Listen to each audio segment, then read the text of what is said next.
Olá pessoal, aqui é o professor Renato. Nós vamos dar continuidade então à nossa disciplina de Física das Mudanças Climáticas e vamos então para o nosso tópico de hoje, que é sobre o balanço de radiação. Muito bem, então nós vamos dar início, né? Como o tópico é sobre radiação, a principal fonte de radiação é o Sol, né? Então, o Sol é basicamente constituído de hidrogênio, 90%, e hélio, né? E as grandes quantidades de energia que ocorrem é produzida através do processo de fusão, né? É o processo de fusão de hidrogênio em hélio, né? Então, representado aqui na figura, né? Nós temos então aí os 4 átomos de hidrogênio sendo formado aí pelo processo de fusão em hélio, né? E aí, a cada segundo, o Sol destrói aproximadamente 4 milhões de toneladas de massa e gera aproximadamente 4 milhões de joules de energia, né? Então, uma quantidade de energia muito grande, né? Se a gente lembrar então da equação, a famosa equação do Einstein, né, que relaciona energia, massa, velocidade da luz ao quadrado, né, E igual a mc ao quadrado, se nós temos aqui um processo de fusão que transforma uma parte do hidrogênio em hélio e sobra um pouco aí de massa, então essa massa vai ser transformada então em energia, no caso a radiação. Olhando internamente aqui no centro do Sol, né, é uma região de altas temperaturas e alta densidade, né? Ele tem aqui uma região que é o centro, uma região chamada de região radioativa, uma região convectiva e, por fim, aqui a região corona, a atmosfera solar. Então, nós estamos olhando aqui do centro para fora do Sol, né? Essa produção de energia tem ocorrido aí nos 4 últimos bilhões de anos, né? O produto da fusão, então, são neutrinos e fótons de radiação gama.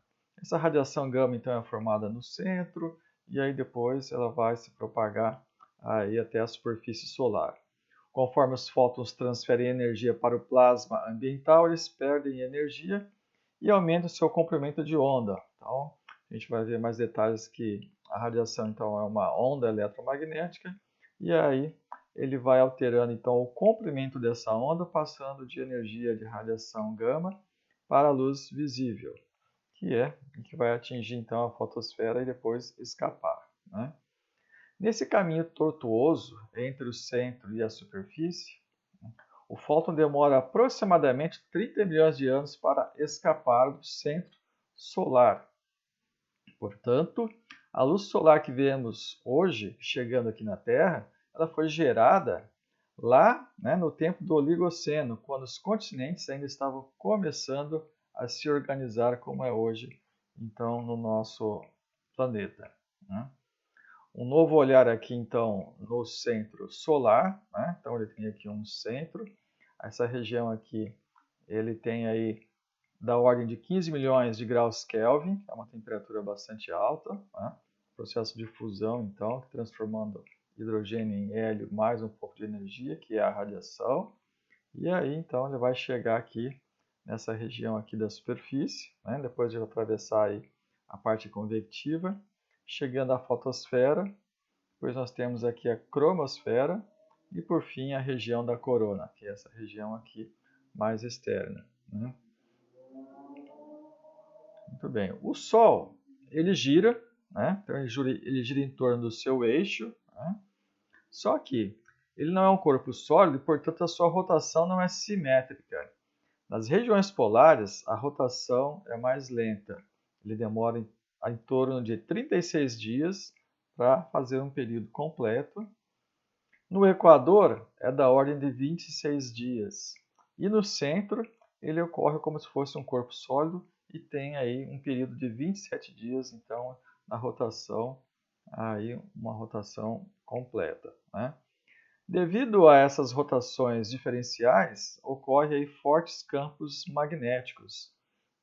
E se a gente olhar então aí a superfície solar, né, a gente pode ver aqui que nessas superfícies, devido aos fortes campos magnéticos, ocorrem então essas tempestades solares, né? Essas temperaturas aí são de milhões de graus Kelvin, né? As regiões violetas aí da ordem um pouco menos de 1 milhão de kelvins, as regiões em vermelho chegando de 1 a 10 milhões de graus Kelvin, e a região verde acima de 10 milhões de graus Kelvin. E aí depois, então, quando a gente tem essas tempestades, né, aí a gente pode ter aí o que a gente chama de uma precipitação de plasma. Então, isso aqui é uma região conhecida como a região de plasma, porque tem uma temperatura muito alta. Muito bem, o Sol, então, ele tem um espectro solar, né, e nós podemos ver aqui aproximadamente, né, a quantidade de energia emitida pela superfície solar. Então, nós temos a principal aqui banda é a banda do visível, da ordem aí de 44% da radiação então do espectro solar está no espectro aqui do visível.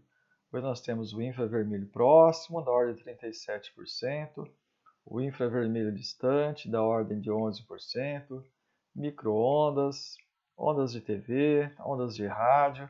Então nós temos aí, né, um espectro de ondas, né, do lado de cá, o ultravioleta. Ele está aqui representado em termos de comprimento de onda. Né? Então, aqui nós temos o comprimento de onda da onda eletromagnética. Nós temos aqui um espectro, então, da energia que chega no topo da atmosfera e na superfície chega uma quantidade menor. E essa diminuição está associada, então, à absorção aí pelos vários gases, que nós vamos ver com mais detalhes ali como é que ocorre essa interação. Muito bem, uma função importante é a lei de Planck, né? A lei de Planck ela nos dá então aí essa forma do espectro solar, né? No caso aqui, a emissão de um corpo a temperaturas aí da ordem de 300 Kelvin, né? Então todo corpo que tem uma temperatura acima de 0 Kelvin, ele vai emitir, né, radiação, e o Planck, né, foi o cara que, né, iniciou então, né, essa equação aqui, ela representa essa curva, né, essa função de Planck, então, é uma função que representa a emissão de radiação por um corpo que tem aí uma dada temperatura, né, e aí então a gente tem aqui, né, um espectro em função do comprimento de onda. Então, conforme o comprimento de onda varia, você tem aí uma função, né? Você pode ter uma aproximação, se você tiver aí radiação, microondas que tem um comprimento de onda muito grande, né? E aí a gente pode ter uma aproximação para essa função, e aqui uma exponencial, se um número muito pequeno, aí você faz essa aproximação, e aí você obtém a aproximação conhecida como aproximação de Rayleigh-Jeans. Essa equação, então, ela é muito importante na meteorologia, porque você pode usá-la, então, aí nas bandas de microondas, que são bandas importantes para o sensoramento remoto, para os satélites meteorológicos, né? Uma outra lei importante, então, é a lei de Wien. Se nós olharmos, então, o espectro de emissão de um corpo que está daí a 6.000 kelvins, então ele tem aqui um pico máximo de emissão, aqui que está aqui na ordem de 0,5 micrômetros, né? E se você tiver um corpo que seja uma temperatura mais fria, da ordem de 300 Kelvin, aí o pico ocorre aqui numa banda que é da ordem de uns 13, 14 micrômetros. Tá? Então, essa lei que nos dá a variação do pico máximo da emissão da radiação em função da temperatura é conhecida como a lei de deslocamento do Wien, né? Então, em homenagem ao Wien, e ela então nos dá aqui qual que é o lambda, ou seja, o comprimento de onda máximo, tá? Em função da temperatura. E aqui a constante de Wien constante conhecida também, né? Bem, então, nós vimos ali a função de Planck, ou lei de Planck, e agora a lei de Wien, que nos dá, então, como que o pico máximo se altera em função, então, da temperatura, né? Então, novamente, nós temos aqui as várias curvas de Planck em função da temperatura, né? O máximo variando aí com a lei de Wien, né? E aí, se nós integrarmos uma dessas curvas, a gente consegue, então, o fluxo de radiação total para todos os comprimentos de onda. Essa lei é conhecida, então, como lei de Stefan-Boltzmann. Depois que você fizer a integral, você obtém aí uma constante. Essa constante sigma é a constante de Stefan-Boltzmann. E você encontra aí que esse fluxo aí de energia é proporcional à quarta potência da temperatura. Então, essa é a lei de Stefan-Boltzmann.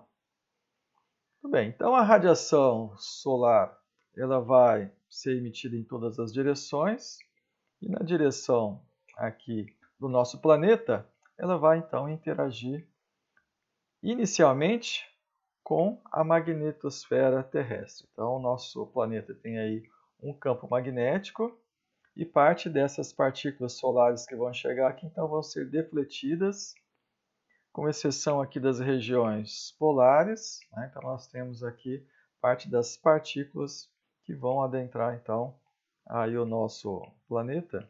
E aí a gente vai ver, então, daqui a pouco, detalhes sobre o que acontece com essas partículas, que no caso é as auroras. Mas nós temos, então, esse campo magnético do nosso planeta, só que, se nós olharmos aqui na América do Sul e também aqui no Atlântico Sul, a gente vai notar que temos aqui uma região de um campo magnético um pouco mais fraco.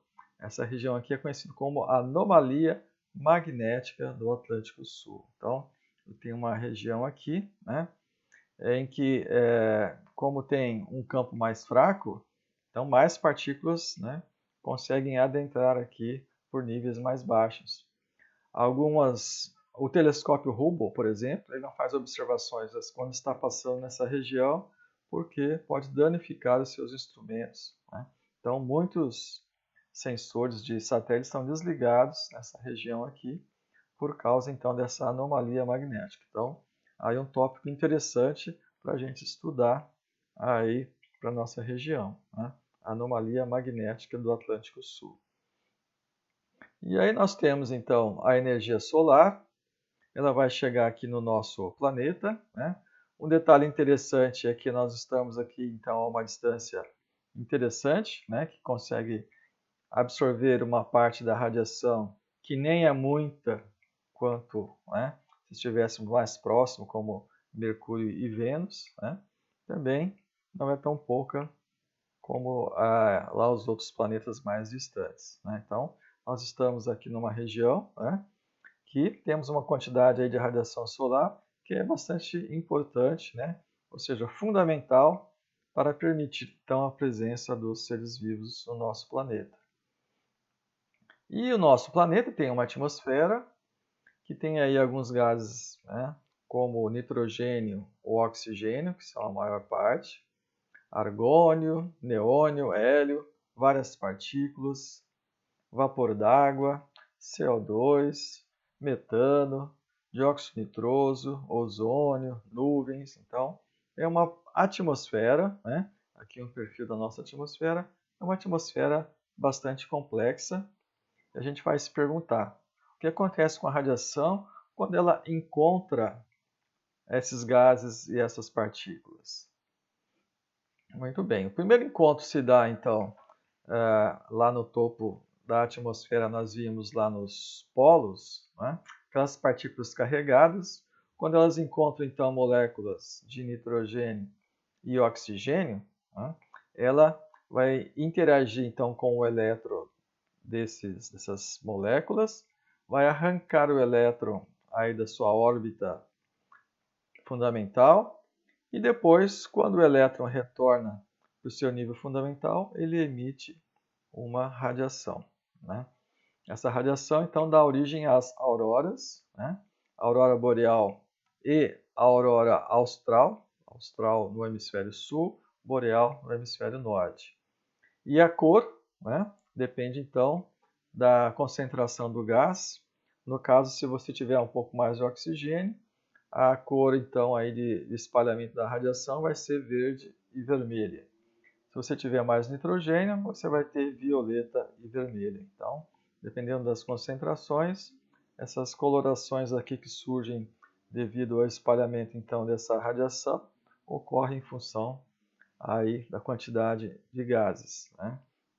A palavra aurora foi proposta pelo Galileu e significa aí o nome da deusa romana do amanhecer, né?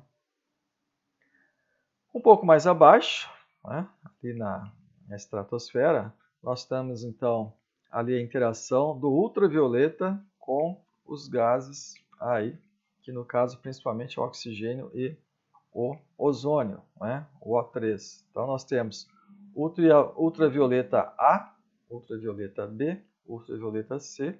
Então eles têm aí diferentes comprimentos de onda, né? E a gente pode ver aqui que ultravioleta A é o que chega na superfície, uma parte de ultravioleta B também chega, ultravioleta C é totalmente absorvido, né? Quando interage, então, aqui representado pela frequência da radiação, H, a constante de Planck vezes Ni, com o ozônio quebrando a molécula, então, né? E nós sabemos que nos meses de setembro, que é o mês que nós estamos agora, e outubro, que é a primavera do hemisfério sul, a concentração de ozônio tem diminuído, né? E tem aparecido um buraco na camada de ozônio.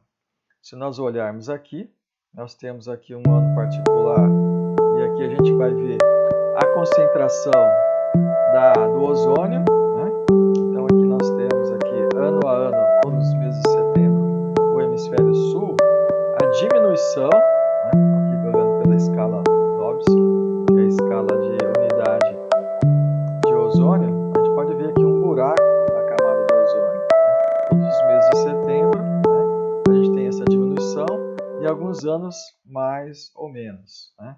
Aqui nós temos um ano particular de 2011, mostrando então como que essa camada se recobre os outros meses do ano, né?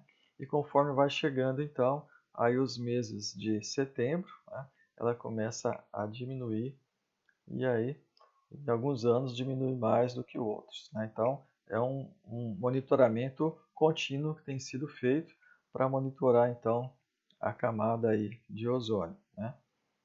Muito bem. Um pouco mais embaixo, né, a radiação então quando interage com os gases atmosféricos, né, principalmente nos seus comprimentos de onda do visível, né, a interação aqui com as moléculas vai dar o espalhamento, que é conhecido como espalhamento Rayleigh. E as moléculas, né, ou partículas maiores, né, partículas de poeira, ela então ocorre com o espalhamento Mie, né?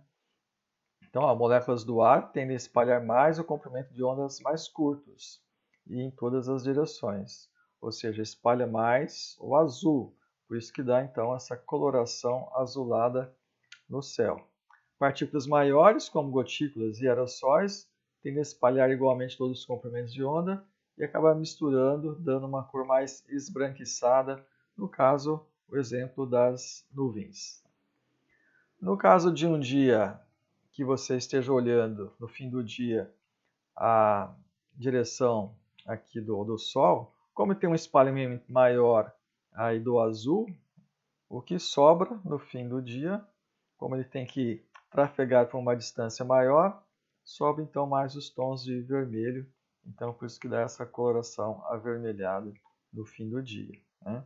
Lógico que se você tiver também partículas, né, partículas de poeira ou algum outro tipo de partícula, você vai então, né, interferir e vai ter aí essa coloração mais avermelhada. Quando a radiação interage com as outras moléculas, né, então nós temos aqui ó, oxigênio, nitrogênio, monóxido de carbono, que é CO, dióxido de carbono, CO2, óxido nitroso, né? N2O, a molécula de água, H2O, o ozônio, O3, molécula de metano, CH4. Podem ver que elas têm umas estruturas, né, que são diferentes. Algumas são diatômicas, outras são triatômicas e outras têm mais átomos. Então elas têm aí alguns tipos de simetria que são importantes então para a rotação. Não é? Então a gente sabe de rotação que você pode ter então aí, né, o momento de inércia, dependendo do momento de inércia, que lá em Física 2 vocês veem, né, que o momento de inércia está relacionado com como que as massas estão distribuídas em torno do centro de rotação. Né? Então, dependendo da estrutura, tem um momento de inércia diferente. E aí tem os modos de vibração também. Então, as moléculas, né, elas têm a capacidade de vibrar também. Então, além de rotacionar, elas podem vibrar. E a vibração depende, então, também da estrutura. Algumas moléculas vão, né, ter aí modos de vibração diferentes. Algumas vão vibrar, essas diatômicas vão vibrar só nessa direção.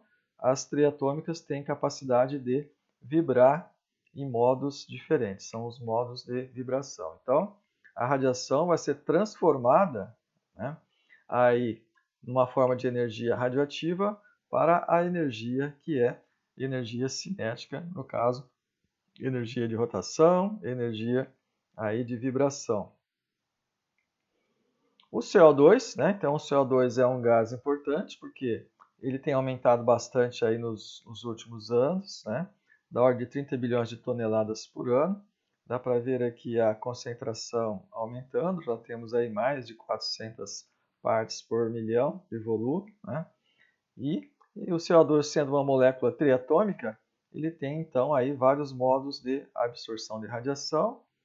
Tem aqui um modo que é o modo aqui, que ele vai então, aquele modo que ocorre, né, dos estiramentos e entortes, né? Esses modos são importantes porque o CO2 então absorve a radiação, transforma a radiação em um pequeno oscilador.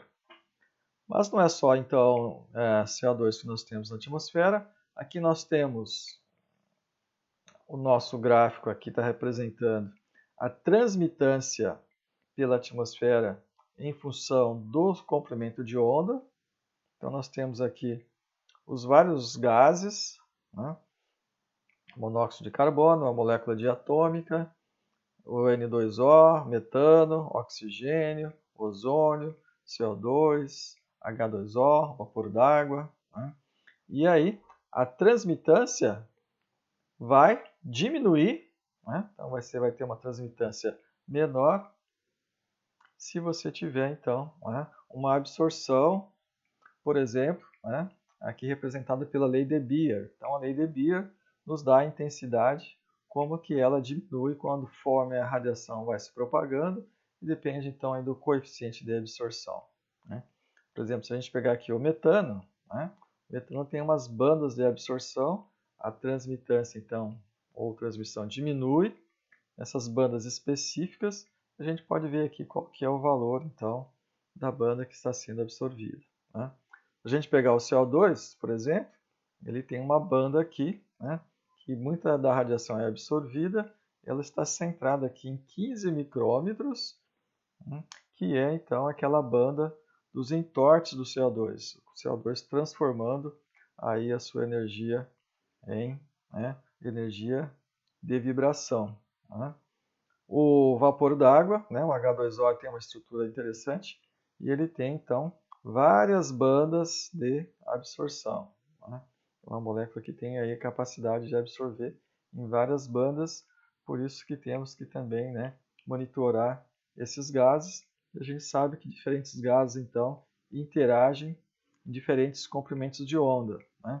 Por exemplo, o ozônio tem então aqui, né, na banda do ultravioleta, uma absorção que está associada então com aquela quebra. Né?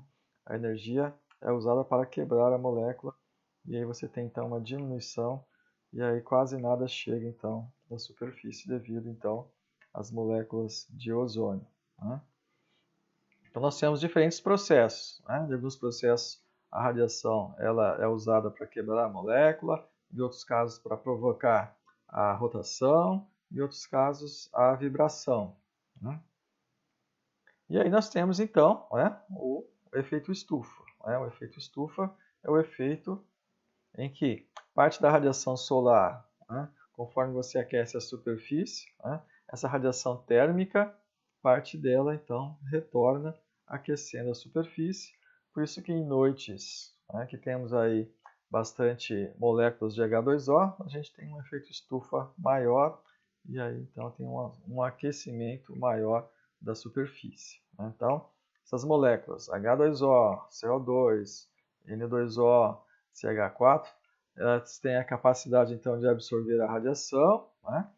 Pode ter lá um modo de vibração que vai então provocar o efeito estufa. Então, fisicamente, se vocês ouvirem falar do efeito estufa, vocês sabem então que tem a ver com a transformação da radiação em energia, né, de movimento, energia cinética, que é uma energia então associada ao aumento da temperatura, né?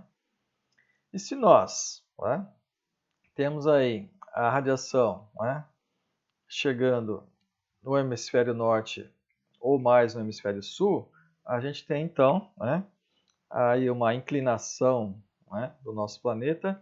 A palavra clima vem de inclinação, né? Então nós temos aqui quantidades de radiação por metros quadrados diferentes em diferentes latitudes do nosso planeta, diferentes épocas do ano, né?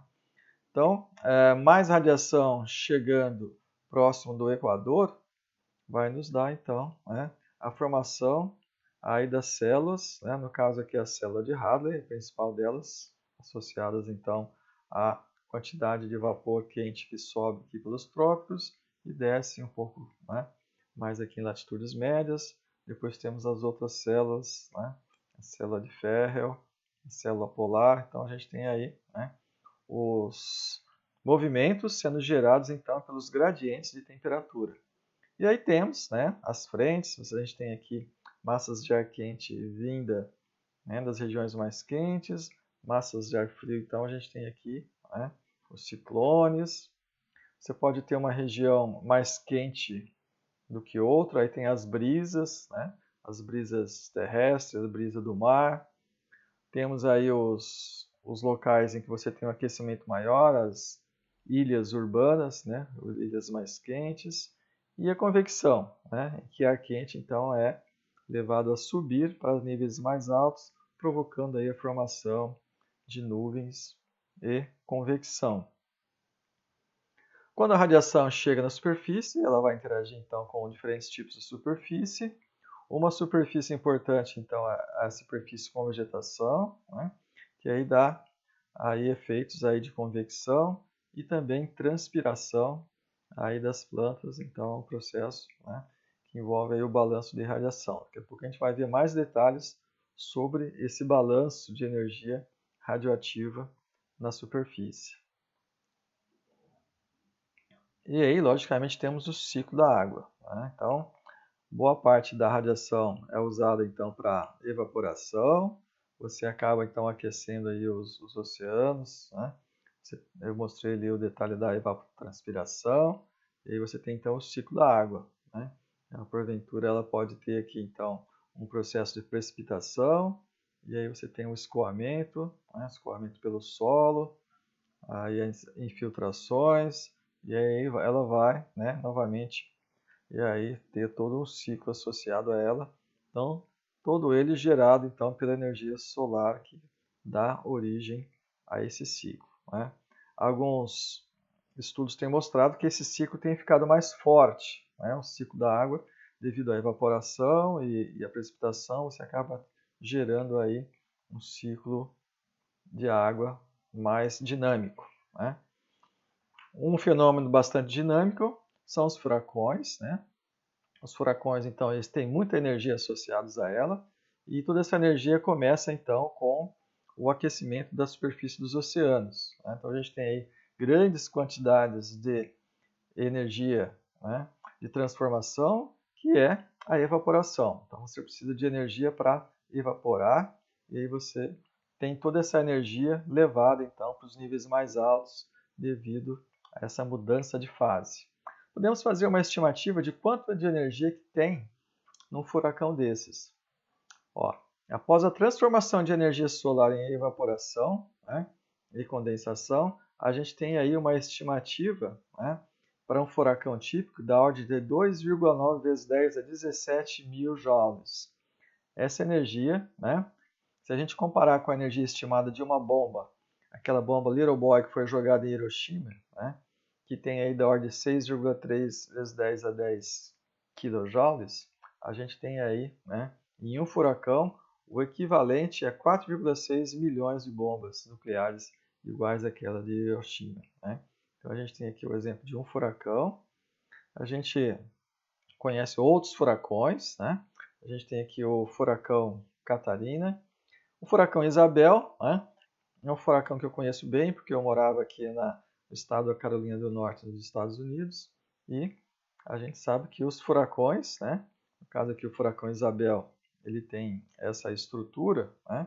E ele então é um mecanismo de transferência de energia das regiões mais quentes, no caso aqui da região do Equador, sendo levado então para as regiões de latitudes mais altas. No caso do hemisfério sul, esse furacão então ele tem esse movimento ciclônico que vai trazer então energia também dos trópicos ali para as regiões de latitudes mais altas, né? Então, o furacão Catarina é conhecido de nós, que ocorreu aí em 2004. Uma pergunta, né? O que é que tem causado então esse aumento de temperatura observada aí nos últimos anos, né? Se a gente olhar para a radiação solar a gente sabe que tem aqueles ciclos, né? E ele tem uma variação aqui, mas a quantidade de radiação é muito pequena, né? Se a gente olhar os gases do efeito estufa, então eles têm aqui um impacto aí na temperatura, né? Que pode, conforme você vai aumentando a concentração dos gases, você tem um aumento. Os vulcões, eles também têm um impacto na radiação, só que o impacto dos vulcões é um impacto aí de diminuição de temperatura. E temos a variação da temperatura associada aos ciclos naturais do nosso planeta. Então, nós temos aqui uma variação associada principalmente ao El Niño, né, que tem aí uma variabilidade associada a ele de alguns graus de temperatura, né, uma fração de graus, né, e se a gente olhar qual que é o efeito que tem provocado o maior aumento dos últimos anos, né, a gente sabe que dá para ver muito bem que é o aumento dos gases do efeito estufa, né? São a principal forçante então de tendência da mudança climática atual, né? Uma pergunta que a gente se faz, será que o Sol, né? Então a gente tem aqui a variação, esses ciclos solares, né? Aqui a gente pode ver que nos últimos anos, né? Aqui está aqui a escala de tempo, a gente pode ver que o Sol, além dele, né, ter uma variação muito pequena, aí da ordem de 1 a 2 watts por metro quadrado, né, ele não explica a quantidade, né, associada aí ao aumento de temperatura dos últimos anos, né. Então, enquanto o Sol esteve aí bastante comportado nos últimos anos, a temperatura do nosso planeta está aumentando, né, mostrando mais uma vez que o principal fator que está dando origem a esse aumento é o aumento dos gases do efeito estufa, né? Nesse estudo que eu fiz há um tempo atrás, né, eu apliquei um modelo climático. Esse modelo aqui, conhecido como modelo Hollande, né? Aqui eu tenho a quantidade de radiação em watts por metro quadrado, que está a escala de quantidade de radiação. Então, esses tons aqui de marrom da ordem de 1000 watts por metro quadrado. É um dia, né? Aqui, 1º de janeiro de 1999, no caso, foi um estudo de caso que eu fiz, né? Então dá para ver aqui que 13 UTC é 10 horas da manhã, né? Aqui para nós, então uma quantidade grande de radiação aqui nessa região, e do lado aqui escuro, né? a gente tem praticamente zero de radiação. Então, é a parte escura do planeta, né? Mostrando quanto de radiação está chegando na superfície. Essas regiões aqui de diminuição são as regiões então que o modelo simulou, né? Aí modelou as nuvens, né? Que impedindo então a radiação de chegar na superfície. Muito bem, o programa Ceres é um programa aí da NASA que está, né, acompanhando esse balanço de radiação, né? Então eles têm dados de satélite, dados medidos, né, de vários sensores e uma estimativa aqui então, né, da radiação solar que está chegando ali no topo da atmosfera, né, em média aí em torno de 340 watts por metro quadrado. Então, parte dessa radiação ela é refletida por nuvens, uma parte é refletida pela atmosfera, uma parte é refletida pela superfície. Aproximadamente, né, um terço dessa radiação que chega, ela é refletida direto então de volta para o espaço, né, sideral. Com o aquecimento da superfície, o restante aqui, né, aproximadamente 50% vai aquecer a superfície e vai dar, né, origem então à emissão de radiação. E nós temos aí um pouco de calor latente, calor sensível e a radiação térmica sendo emitida. O efeito estufa, né? Então a gente tem aqui o efeito estufa, retorno da radiação que é emitido de volta para a superfície, né? O que o pessoal dos Ceres tem notado é que tem tido, né, uma diminuição da radiação que está sendo perdida aí para o espaço e essa radiação está ficando aí na superfície, né, da ordem de 0,3% da radiação solar que chega tem ficado aqui na superfície do nosso planeta, né?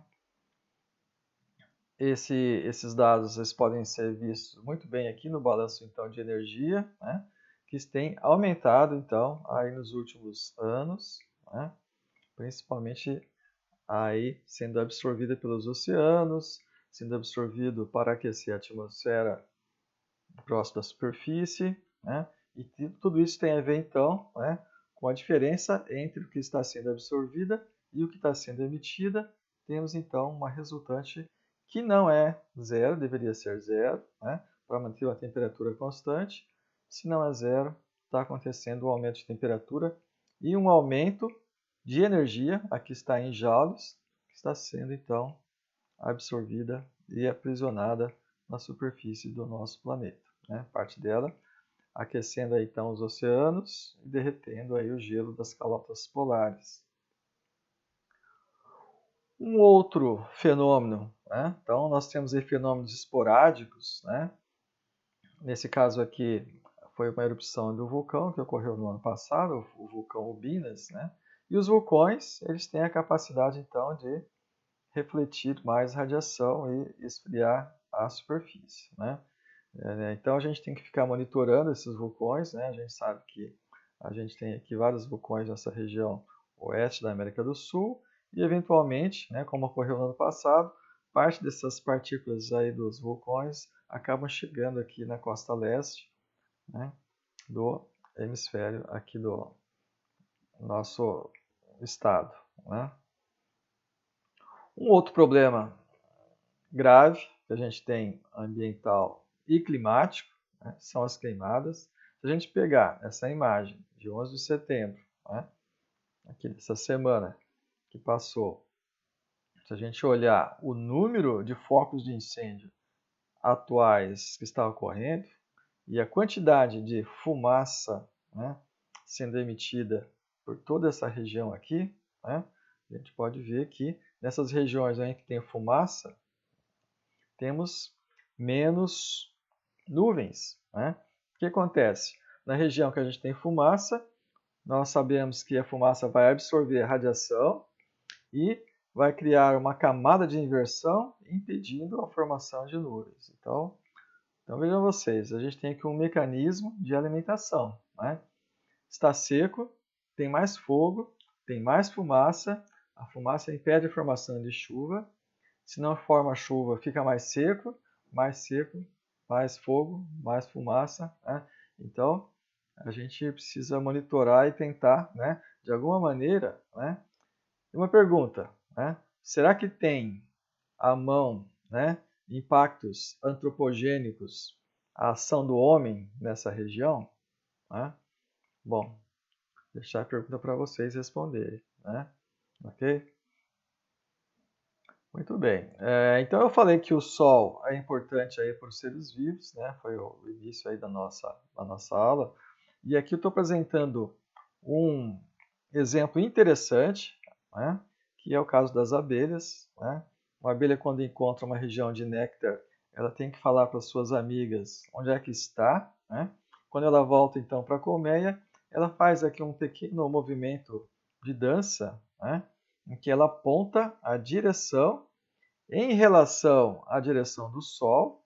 Né? Então, elas sabem onde é que está direcionado o Sol, e aí ela faz aqui um movimento apontando a direção aí da região onde elas devem ir para encontrar o néctar, e aí também ela dá a distância, que é o tamanho desse círculo aqui. Então as abelhas, né, têm aí uma inteligência muito interessante, né, e elas dependem então da radiação solar para, né, apontar então a direção aí para as amigas da região. Tem então fundamental para a sobrevivência dessas abelhas, né? Muito bem, para finalizar eu vou deixar aqui alguns sites para vocês depois estudarem. Mais detalhes a gente vai ver então na nossa aula, para vocês poderem tirar dúvidas. Por hoje é só, a gente vai falando então. Até mais.